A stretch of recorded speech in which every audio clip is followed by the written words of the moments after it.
A small beggar saved a millionaire who was crossing the street without paying attention and gave her life in his place. When the girl said what she wanted in her last breath, the millionaire broke down in tears.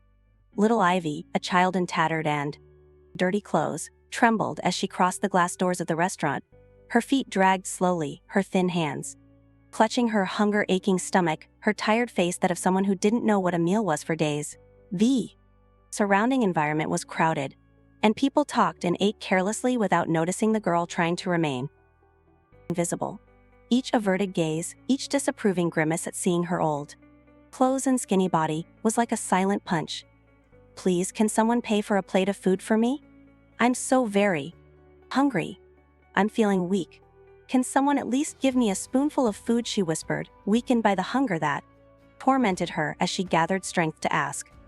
The restaurant owner saw her and, without a shred of compassion, marched towards her, his steps firm and heavy. He was a tall and stern man with a face that didn't disguise his impatience. When he got close, he raised his voice bluntly. "This is no place for you. Do you think the customers want to look at that while they eat?" he said, pointing at her as if talking about an object. Ivy lowered her head, feeling the words like knives, but tried to respond with a weak voice, almost begging. "I just wanted something to eat." The man raised his hand, interrupting her abruptly.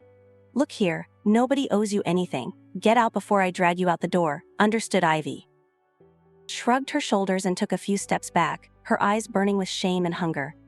As she backed away, she felt the weight of the gazes around her. Some people laughed discreetly, others raised their cell phones, and some averted their gaze, clearly uncomfortable with her presence. Ivy felt even smaller, a human, a rag amidst that abundance, and above all, she felt weak from hunger. She looked around, but no one had the slightest intention of helping her. She felt her face burn, but she wouldn't give in. She wouldn't let them see her pain. "For they can't even imagine what it's like to be hungry," she thought, trying to hold back her tears and keep her head up. While Ivy tried to find a less visible corner, an elegant waitress crossed the room with a hot bowl of soup in her hands. The smell of the food was irresistible, and Ivy's stomach growled loudly, making her feel even hungrier. The waitress looked her up and down, her eyes full of disdain, and slowly approached as if Ivy were a stain on the floor she didn't want to step on. Without any remorse, she gave her a light nudge with her foot, making Ivy stumble. In a calculated gesture, the waitress bumped into her, spilling all the soup over the girl, who froze as she felt the hot liquid drip down her dirty clothes and thin skin. The soup burned, but the pain of being humiliated was greater. "How clumsy of me," the waitress murmured, smiling as she walked away without a shred of regret. Muffled laughter arose around, and Ivy tried to swallow her tears. "Sorry, I just wanted a little food," she murmured, lowering her head. The floor around Ivy was covered with the remnants of the spilled soup, with small pieces of vegetable scattered, and she fell to her knees, her trembling fingers trying to gather what she could. The customers watched with curiosity, some with contempt, and many still with their cell phones raised, recording every moment. She tried to grab a piece of potato which rolled away from her thin fingers. "Look at that! What a spectacle! Someone should charge for this," someone laughed, eliciting giggles from the others. Ivy pressed her lips, swallowing her pride. "I just wanted a little food. That's all," she thought, feeling her face burn with shame. The cold floor hurt her knees, but Ivy insisted on picking up what she could. Her thin fingers tried to grab every piece of the soup, mixed with the tears that fell without her being able to contain them. She looked around, seeing those faces that ignored her, or worse, laughed at her pain. "Nobody knows what I go through," she murmured softly, more to herself than to anyone, but unable to convince herself.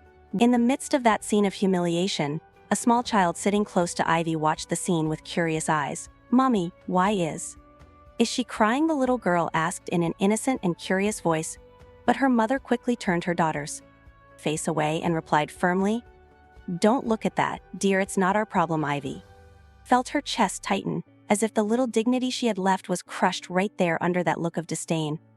"I just wanted to be like them. Just for one day, one single day," she thought, her vision blurred by tears. The waitress returned, this time with a broom in her hands, and began sweeping around Ivy with disdain. pushing away the remnants of the spilled soup. "You're still here? I already told you no one wants you in here. This is a luxury restaurant, not for dirty people and beggars like you," said the waitress without a shred of compassion. Ivy tried to get up, but her legs were weak and her body didn't seem to obey. "Sorry, I'm leaving now," she murmured, her voice broken and almost inaudible as she tried to hold on to what was left of her dignity. As she staggered towards the door, the customers' laughter and cruel comments still followed her like a shadow. "Now that's entertainment. Should have charged admission," said a man, eliciting new laughter from those around him. Ivy lowered her head, trying to hold back her tears and mumble something no one would hear. The doors of the restaurant closed behind her, but the sound of laughter and cruel comments still echoed in her mind. She took one last look inside the restaurant, observing those people who couldn't imagine what it was like to live with her pain and hunger. "One day, I'll eat. Well, one day, I'll get what I deserve," and with that thought, she went on her way. Ivy left the restaurant with her eyes down, feeling the humiliation still burning on her face. She walked to the square across the street with her bare and dirty feet, feeling an invisible weight to the world. She sat down on the sidewalk and let her body fall, pressing her knees against her chest. The smell of soup was still on her skin and clothes, now dirty and hardened. She tried to swallow the pain and tears, but they were stubborn and kept flowing. "Why can't do people see beyond my clothes? Why am I invisible?" she murmured, watching the movement of the square that seemed to ignore her. As she cried, the girl from the restaurant, the same one who had asked her mother about Ivy, ran up to her with something hidden in her small hands. Looking around carefully, the girl offered Ivy a piece of bread, which she looked at with surprise and gratitude, her eyes once sad shining at the gesture. "Here. I couldn't eat it. I thought you might be hungry," the girl whispered with a shy smile, avoiding her gaze as if she were doing something forbidden. "Thank you so much." I don't know what to say," Ivy replied, holding the bread like a precious treasure, feeling her heart warm with the unexpected kindness. Ivy was about to bite into the bread when she heard light footsteps and turned around. There, standing around her, were other children, all in conditions as sad as hers. Their dirty faces, tattered clothes, and hungry eyes showed that they all shared the same reality. They looked at her with the same hope and need that she had felt seconds before. Ivy swallowed hard, hesitant, but then decided. "We can share," she said, smiling as she broke the bread into small pieces and offered them to the others. "It's not much, but it's what we have, right?" she added, trying to hide the sadness and focus on the relief those crumbs could bring. The children, their eyes shining with gratitude, accepted the pieces and ate slowly, savoring each crumb as if it were a feast. One of them, a girl smaller than Ivy, hugged the piece carefully before bringing it to her mouth. "Thank you, Ivy. I don't remember the last time I ate bread." Ivy smiled, even with a heavy heart. "Hunger is cruel, but we don't have to face it alone," she murmured to herself, feeling an unexpected peace in that small gesture of solidarity. After eating, the children thanked her with shy smiles and returned to their usual corners in the square, where they hid among benches and trees. Ivy sat, watching them leave, still holding the last crumbs of the bread they had shared. Suddenly, she felt a light touch on her shoulder. As she turned, she saw an unknown man who, with a kind smile, extended some coins. He placed them in her hand without saying a word and walked away, leaving Ivy surprised and grateful. She looked at the coins in her palm, imagining what she could buy with that amount. Who would have thought? Maybe I could even buy some more. With the other children, Ivy stood up and began walking towards the nearest stall, where she knew she could get some bread. She imagined the children's reaction when they saw more food. Maybe she could even get a whole loaf for each one. "It'll be our feast for today," she thought, holding the coins tightly as if they were a precious treasure. But as she passed by a pharmacy, she heard a rough voice that made her stop in her tracks. Looking through the pharmacy door, Ivy saw an elderly lady, frail in appearance and with trembling hands, trying to count her coins on the counter in front of her. The clerk looked at her impatiently, his arms crossed as if he were wasting time. "Ma'am, if you don't have the full amount, I can't sell it." "This isn't a charity," the clerk said, his voice laced with irritation. The lady tried desperately to count the coins again, but the amount was still not enough. Ivy felt her chest tighten as she watched the scene. She knew what it was like to need help and see all doors closed. She looked at the coins in her own hand, feeling the doubt between using them to buy more food or helping the lady. "She needs these coins more than I do," she thought, taking a deep breath and making the decision quickly. Ivy approached the entrance and, without fanfare, placed her coins on the counter next to the ladies, who looked at her in surprise. The clerk huffed but took the money and handed over the medicine, while the lady watched her with teary eyes. "Dear, you didn't have to," said the lady with a choked voice, trying to hold back her tears. Ivy shrugged and smiled as if it were a simple gesture. "Everyone needs help, right? Today it was your turn. Tomorrow, it could be mine," Ivy replied, feeling an unexpected joy at seeing the gratitude in the lady's eyes. The lady held Ivy's hand for a moment and squeezed it, as if she wanted to convey all her gratitude with that simple gesture. "You are an angel, my dear." "A true angel," the lady whispered before walking away with the medicine in her hands. Ivy watched the woman disappear into the square, feeling a peace she hadn't felt in a long time. An angel, who would have thought? "Maybe I'm just someone who still believes that goodness can return one day," she murmured to herself, smiling slightly. After helping the lady, Ivy sat down again on the sidewalk, watching the worried people passing by. Amidst the movement, she noticed Sullivan, a man everyone knew around there, a famous millionaire who passed through the square every day at the same time. He had always been a symbol of power and wealth, but that day something seemed different. Sullivan walked slowly, his shoulders drooping, his face tired as if he carried a weight that money couldn't alleviate. Ivy watched him with curiosity, wondering what could affect someone who seemed to have everything. Sullivan stopped to talk to someone, but his voice was low, almost a whisper, and he soon went on his way, his face dull, his eyes distant. Ivy followed him with her gaze, intrigued. How can someone with so much seem so empty? Ivy reflected, imagining what that man's world would be like. Seated there, Ivy realized that even with the difficulties and humiliations, she still found solace in small kindnesses, something that seemed distant from Sullivan's life. He passed through the square every day, always in a hurry, always looking straight ahead, but on that day he seemed lost. Ivy sighed, wishing that somehow he could see that there were other riches in life. Maybe he also needs a little help, maybe even a little love, she thought as she saw Sullivan's figure walking towards the corner of the street. Ivy remained for a few moments, reflecting on that powerful and, at the same time, downcast man. But as she began to get up to leave, the sound of a speeding bus caught her attention.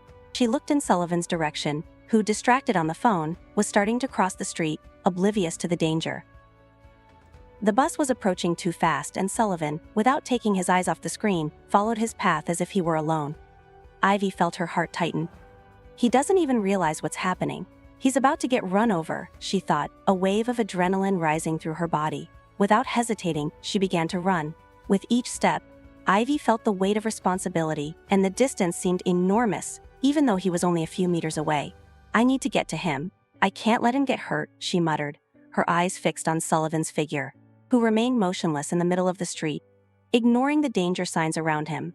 The bus driver began to honk, trying to get his attention, but Sullivan didn't react, his head tilted, focused on his conversation. With one last effort, Ivy threw herself against Sullivan, pushing him out of the way of the bus and throwing him toward the sidewalk. He fell with a dull thud, and for an instant, his eyes widened as he realized what had just happened. Ivy, however, was caught by the impact. The world spun around her, and the deafening noise seemed to move away as she was thrown to the side of the street, her body hitting the ground hard. Time seemed to have stopped for Sullivan, who looked at Ivy lying on the ground, shock stamped on his face. He stumbled as he got up and ran to her, the phone falling from his hands, completely forgetting his conversation. "My God, what have you done? Little one, can you hear me?" Sullivan asked in despair, his voice trembling as he knelt beside her.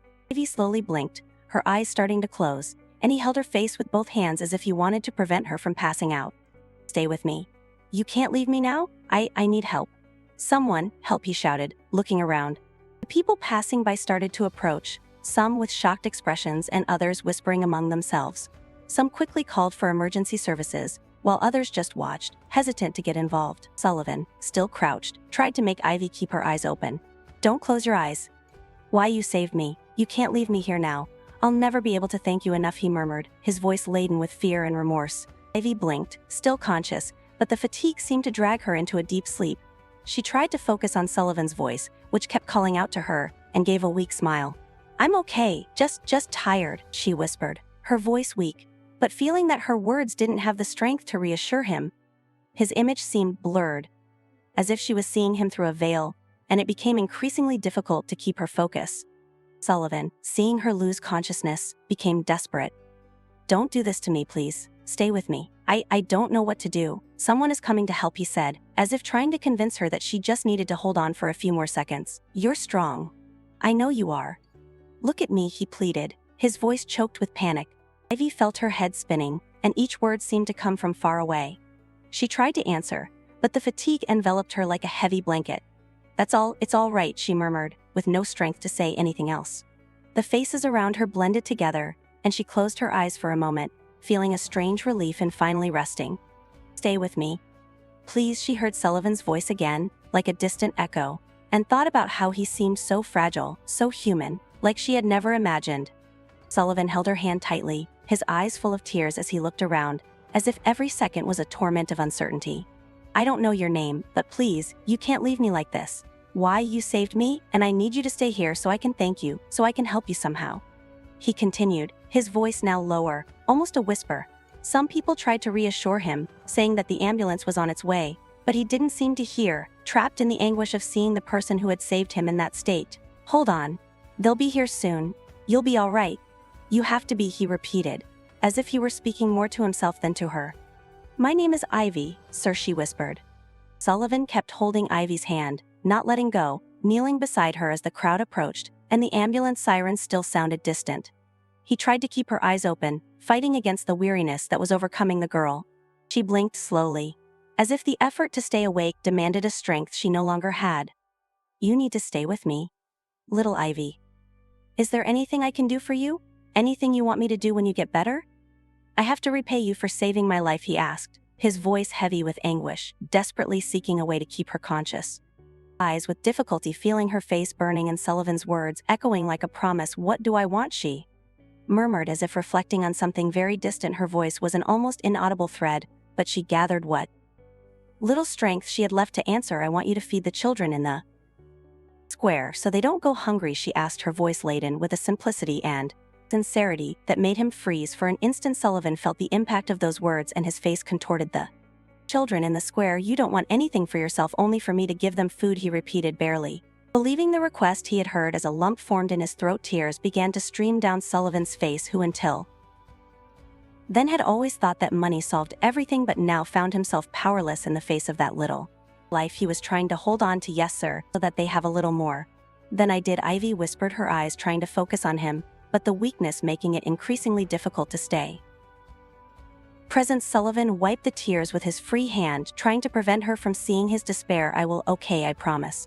But you have to stay with me. I need you to hold on until the ambulance arrives. Understand? Tell me something you like," he said, trying to distract her so he could keep her awake, and at the same time trying to sound firm, but his voice was trembling. Ivy only hinted a slight smile and murmured softly, "The children need someone to take care of them. And I've done my part." One girl's voice failed as if she were saying goodbye. "Please, I beg you to give them food. Their stomachs hurt. That's all I can ask for," the girl implored. Sullivan held her hand tighter, feeling the despair growing as he saw the girl so close to giving up. "No, you haven't done everything yet. You need to help me understand. Please stay conscious, girl. Show me how," he begged, each word laden with a guilt and pain he had never felt before. He took deep breaths, trying to stay calm so she wouldn't notice the panic in his eyes. The sounds of the ambulance finally drew closer and the paramedics jumped out of the vehicle in a hurry, pushing the crowd aside to clear a path to Ivy. Sullivan didn't let go of her hand even when they knelt down to examine the girl. "She needs to get to the hospital as soon as possible. Her condition is critical. She won't survive," one of the paramedics warned, and Sullivan nodded with a quick nod. "I'm going with you. I won't leave her alone," he said, determined, not even bothering to ask if that was allowed. "Little one, you'll be okay, I promise," he whispered, trying to sound confident, but his voice still trembling. Sullivan got into the ambulance beside Ivy, holding her hand as the paramedics performed the first aid. The girl was unconscious now,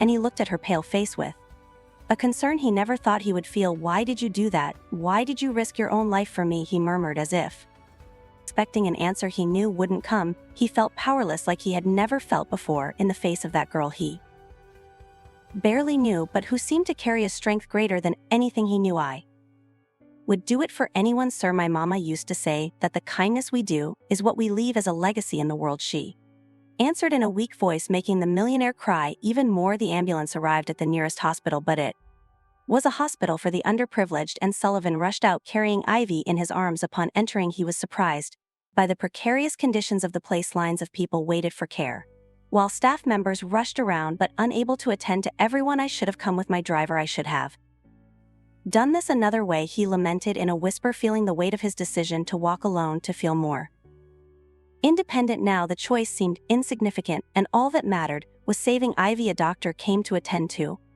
them, but his tired demeanor showed that conditions at the hospital were difficult. Her condition is critical. We'll take her in immediately, the doctor said, instructing the nurses to put Ivy on the stretcher. Sullivan walked beside her, not letting go of the girl's hand, and as he found himself in that environment, his panic grew more and more. I'll pay for whatever is needed. I just want them to save this girl. I don't care about the cost. Just tell me what needs to be done, he stated, hoping his words would solve everything. The doctor looked at him for a moment, almost with pity, and shook his head. Sir, this hospital is partially on strike. We're short on resources and staff. I'll do my best, but she's in a very delicate state, and we don't have the proper equipment here, he explained, his voice firm, but with a touch of resignation that left Sullivan desperate. It can't be. Then transfer her somewhere else. I'll pay for the transport, the hospital, everything. She needs care now, he insisted, each word coming out as a desperate order. The doctor observed him for a moment before responding, his face serious and cautious. I understand, sir, but in the state the girl is in, if we try to transfer her, she may not survive the journey. She needs immediate care, but here our capacity is limited, and with resources so limited, he explained as the words sank into Sullivan's mind like a sentence. He looked at Ivy, seeing her fragile face, and felt the weight of reality. Then do what you can, for God's sake. You can't let her, you can't leave her like this, he pleaded, desperation showing in every syllable. Sullivan couldn't take his eyes off Ivy, her face wet with tears as the doctor and team rushed to try to stabilize her. He held her hand firmly as if that could bring some strength, some miracle. Please, you can't leave me like this. I was saved by this girl. I can't let her not survive because of me, he murmured, as if hoping that somehow Ivy could hear him. The doctor sighed, his face marked by the sadness of those who know that limited resources make even the bare minimum difficult. He gave quick instructions to the team, who began trying to stabilize Ivy, adjusting the equipment and administering medications, while Sullivan remained by her side, holding her hand and whispering words of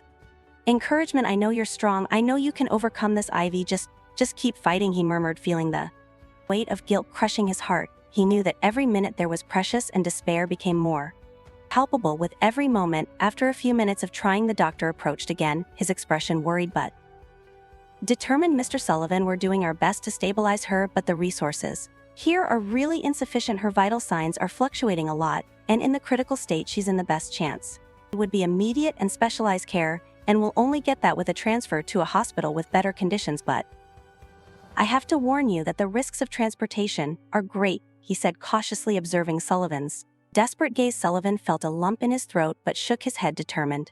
If we leave her here, she won't survive, so that's it. We're transferring her now to the best hospital in the city. I'll cover all the cost and take the risks, but I won't leave her without a chance to live, he replied, his voice firm but laden with fear and remorse. He knew that although the transfer was risky, it was the only option left to try and save Ivy. The doctor nodded, understanding the urgency, and quickly gave orders to prepare the ambulance for the transfer. As the team organized, Sullivan remained by Ivy's side, squeezing her hand as if he could pass her some strength, some glimmer of hope. Please, Ivy, you've been strong up to here. Just hold on a little longer, he whispered, his eyes brimming as he watched the medical team carefully place the girl on the stretcher and prepare her for transport. He got into the vehicle beside her, holding the frail girl's hand as the ambulance moved swiftly through the streets. You saved me, now I need to save you. Please just hold on a little longer, he whispered, his eyes fixed on Ivy's serene face. During the journey, the tension was palpable. The paramedics tried to stabilize her, adjusting the equipment to monitor her vital signs, but Ivy's face seemed to grow paler by the minute. Sullivan felt his chest tighten with anguish, and he held her hand as if somehow he could transfer his own strength to the girl. She's just a child. How can she have such a cruel fate, he thought, the fear growing with every second that passed. Finally, the ambulance arrived at the private hospital, and the doctors quickly took over, taking Ivy straight to the emergency room. Sullivan followed behind, his mind immersed in a whirlwind of panic and regret. You need to do everything possible. I'll pay whatever it takes, but save this girl, he pleaded with the doctors as they rushed with Ivy on a stretcher down the hospital corridors. Sir, we'll do everything we can, but her condition is serious. We need to assess the damage immediately, one of the doctors replied as Sullivan watched the distance grow between him and Ivy, who disappeared into An examination room. Outside the room, Sullivan felt powerless. He had never imagined himself in that situation, trapped between the desire to do something and the inability to change. What was happening inside? She's so young, this shouldn't be happening, he murmured, his voice almost fading as he tried to hold himself together. He didn't know if he was prepared to lose someone who somehow had done something so noble for him. I will honor your courage, Ivy, just don't leave me now. After a few minutes, a doctor came out of the room with a grave expression. Mr. Sullivan, we've discovered that she has a severe internal hemorrhage. We need to operate on her immediately. If we don't stop the bleeding, she may not make it, the doctor explained as Sullivan felt the ground crumbling beneath his feet. Then do it. Spare nothing, I beg you, he stammered, feeling his voice tremble with the idea of losing Ivy. The doctor nodded and quickly returned to the room, leaving Sullivan standing there, his heart crushed by uncertainty and fear. Minutes tick. Tremble, do whatever is necessary, I'll cover all the costs. Just don't tell me she has no more chances, he replied, his voice laden with fear and pleading. The tension in the ICU was palpable. Ivy was surrounded by machines and wires, each emitting a specific sound, marking her fragile life's rhythm. The heart monitor showed an unstable line with sudden spikes that worried the doctors and nurses around. The experienced team, accustomed to handling critical situations, now felt the weight of every second that passed without an improvement in the girl's condition. The silence was broken only by the intermittent sound of the monitors and the doctor's rapid orders, while Ivy, motionless and pale, seemed to drift further away. The first sign of deterioration came when her heart rate began to increase irregularly, a sign that made one of the doctors frown and quickly approach. She's tachycardic. We need to stabilize her before her heart goes into failure, he said, his voice laden with urgency. The nurses adjusted medications and exchanged worried glances, already anticipating what would come next. The line on the monitor oscillated relentlessly, and Ivy began to tremble slightly, her muscles contracting in spasms that intensified with every second. Suddenly, her body began to contort violently. The first seizure took hold of Ivy, and the doctors acted swiftly, trying to stabilize the situation. Seizure. Adjust the medication dosage now, ordered the doctor, trying to maintain calm as he controlled the attack's progression. The team followed the instructions, each movement calculated, but the situation slipped from their grasp as Ivy's body shook uncontrollably. The alarms on the machines went off simultaneously, a desperate symphony of sounds that made it clear how critical her condition was. The doctor quickly checked the monitor and made a grave expression upon seeing the fluctuation in her vital signs. We need to act fast, or she'll go into shock, he said, his voice lower, almost as if speaking to himself. The monitor indicated a sharp drop, and the girl's face began to rapidly lose color. With each spasm, it seemed her body was battling between life and death, and the medical team was at their limit, without the time needed to act with the calm they desired. Her heart rate is out of control. She's losing too much blood internally, one nurse warned, trying to contain her own tension. The team adjusted more medications, attempting to control the spasms and dangerously fluctuating blood pressure. But each attempt seemed insufficient to stop the deterioration. Meanwhile, the chief physician did a quick check, and what he saw confirmed the worst. Her kidneys are failing. She won't be able to process the medications with her renal function compromised, he stated, exchanging a worried look with the team. One of the assistants checked the data and shook his head in despair. If we don't contain this crisis, the kidney failures will accelerate. We don't have much time. She needs an urgent donation. She won't survive, he murmured, adjusting the machines in hopes that Ivy would hold on. Sullivan, waiting outside, felt each alarm sounding like a blow to his chest. He kept his eyes fixed on the ICU door, his hands trembling as he tried to control himself. Please, Ivy, you've been through so much. Just hold on a little longer, he muttered, his face marked by tension and the tears he tried to hold back. He knew that with every second that passed, Ivy's chances diminished. Inside the ICU, Ivy's condition worsened. The doctor in charge looked at the nurses and signaled that they needed to intervene directly on her kidneys to try to save the girl. Start the procedure to stabilize renal function. We can't waste time, he ordered, his voice firm but with a note of desperation. The team moved around Ivy as if every second was crucial, adjusting the tubes and monitors while her body continued to show signs of weakness. The doctor felt the pressure of time and new options were running out. With her kidneys compromised, Ivy grew weaker, and her body couldn't maintain the balance of essential medications. Prepare the emergency procedure, he ordered, and the nurses began connecting the machines. But even with all their attempts, the signs of kidney failure were clear, and he knew they needed an immediate response from her body for any chance of success. Suddenly, the heart monitor began showing an irregular line, and her blood pressure plummeted. She's going into shock, one of the nurses shouted, and the team acted quickly to try to stabilize Ivy's heart. Every second was vital, and they worked as if Ivy's life depended on the next move. "Let's keep her pressure stable. Do whatever you can," the doctor ordered, trying his best not to lose control of the situation. Sullivan heard the shouts and alarms from outside, panic growing more and more. He wanted to go in, to do something, but knew any intervention could worsen her condition. He clasped his hands as if in silent prayer and repeated to himself, "Please, Ivy, you have to fight. I'm here waiting for you. Please, stay with me." Inside the ICU, the situation was desperate. The doctors worked tirelessly, but Ivy's body continued to show signs of multiple organ failure. "If we can't stabilize her now, she won't make it," the doctor commented, trying to maintain hope. They continued their stabilization attempts, but Ivy's frail body didn't respond to the stimuli as expected. Sullivan was sitting in the office, his face pale, his eyes fixed on the door through which the doctor would enter. He tried to control his nervousness as he waited, his trembling hands resting on his knees. Every second seemed like an eternity. The heavy silence and the cold air of the room only intensified the anguish he felt. "She's just a girl, she needs a chance," he murmured to himself, trying to remain steadfast. He knew that any news at that moment would be decisive for Ivy, and he was willing to do whatever was necessary. The doctor entered with a serious expression that made Sullivan's heart race even more. He pulled up a chair and sat facing Sullivan without beating around the bush. "Mr. Sullivan, we need to be direct. Ivy's situation is extremely critical. She will only survive if she receives a new kidney immediately. However, she needs this kidney urgently, and finding a compatible donor so quickly is impossible." "I'm sorry, sir.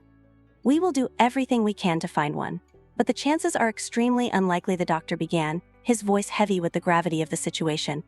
Sullivan felt his entire body freeze. The idea of losing Ivy was unbearable. I can donate. I'm healthy, and I can do this for her," he replied, his voice laden with determination and fear at the same time. The doctor hesitated, and Sullivan realized that something was not right. "Sir, the chance that you are compatible with the girl is almost impossible. You have no degree of kinship with her. We can test you, but it would be a miracle if you were compatible, because the odds are against you. I know that compatibility can be a problem, but you can take the tests. If you prefer, I suggest that you say goodbye to Ivy," the doctor explained, trying to keep his tone firm. "Sir, I want to make it clear that we can do the test, but don't have any hopes that you will be compatible. The chances are unlikely. Even if you are compatible, I need you to understand one thing: this procedure is not simple. We need to make sure that you are in a condition to donate," he said, trying to avoid an anxious reaction from the millionaire. Sullivan nodded impatiently and was soon ushered in for a battery of tests. Every second felt like torture as he waited for the results, his mind fixed on Ivy, teetering on that fragile line between life and death. "Please, let everything be okay. Let me be the answer," he whispered, hands clasped in supplication. When the doctor returned, Sullivan nearly leapt out of his chair, anxious to hear any news. The doctor, however, was visibly uncomfortable. He looked at Sullivan with a grave expression and said, "Mr. Sullivan, we don't have the compatibility results yet. However, your tests have revealed a condition that we need to discuss." He placed the papers on the table, pointing to some critical points. "You have a serious heart condition. Your heart is overworked, and if you undergo surgery to donate a kidney, there is a very high chance that you may not survive it," he finished carefully, but the message was clear and direct. Sullivan felt the ground open up beneath his feet. The doctor's words echoed in his mind, but he refused to accept them. "But that can't be. I feel fine, I've always been healthy. I need to do this for her. I won't stand by if I can do something to help her. Ivy saved my life," he replied, trying to convince himself that the doctor was wrong. But the doctor shook his head, confirming the diagnosis. "Mr. Sullivan, you can't ignore the severity of the situation. This condition didn't appear out of nowhere, it has been developing over time, and with the current stress, it's rapidly worsening. If you have any stress spike, it could be fatal." Sullivan averted his gaze, feeling the weight of the news crushing his hopes.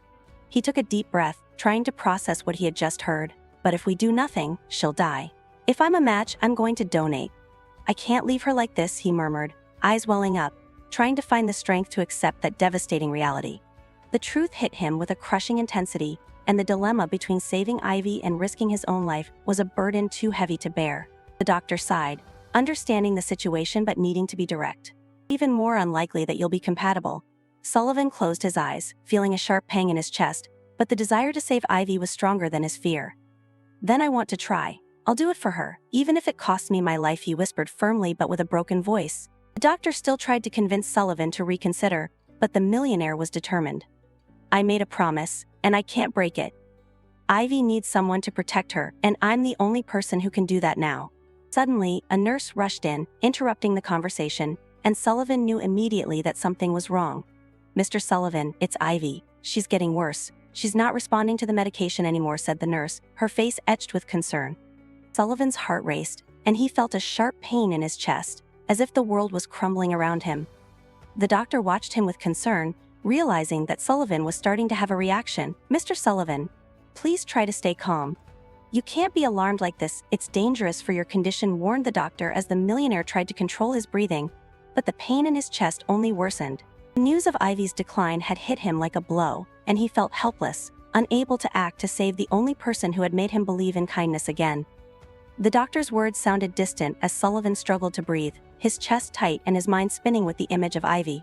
He could barely think, but with what little strength he had left, he tried to articulate a sentence. "I can't leave her alone," he murmured before feeling his vision darken and being overcome by the arrhythmia that made him lose consciousness. Sometime later, Sullivan slowly opened his eyes, the room spinning around him as he tried to focus on the pale light from the ceiling.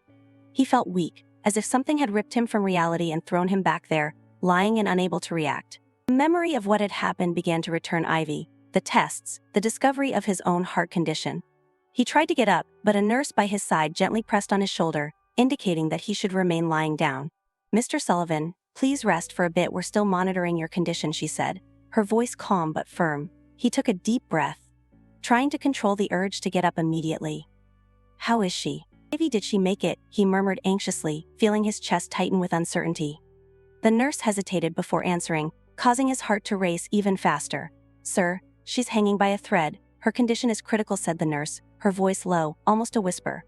Sullivan closed his eyes for a moment, feeling the weight of the situation crushing him. How much longer will she hold on like this, he thought, trying to remain calm but knowing time was critical. The doctor entered the room, holding a clipboard, with a look of urgency.